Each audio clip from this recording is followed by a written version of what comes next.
magiging madamdamin na naman nga ang pag-uusap sa pagitan nga ni Ricardo at nito ni Samantha dahil na nga rin sa mauungkat na naman ang nakaraan sa kapatid nga niya na lalaki.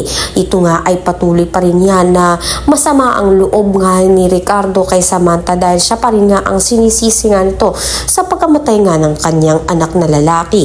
Kaya dahil dito, pakiusap nga sana nga nito ni Samantha na sana nga raw may panahon na ito at dumating na yung araw na mapatawad na nga rin siya nito ni Ricardo. Sa kabilang banda naman nga ay nagpaplano na nga ang pamilya Zafra na sila Mariano at si Lucas na itakas na nga itong si Victor na kung saan nga ayon kay Mariano siya na nga raw ang bahala kay Mr. Chan at siya na nga raw ang bahala makapaghiganti dito nga kay Samantha Jacinto.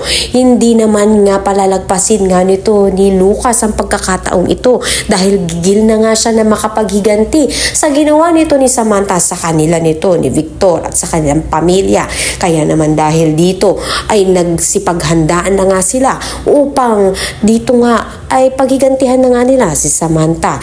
Samantala magkakaroon naman nga ng matinding pagsubok si Gabo na kung saan hihingi nga ng tulong ang mga bata sa kanya dahil ang kanilang mga magulang ay dinudukot kapalit nga ng mga batungan nito para mga ibenta.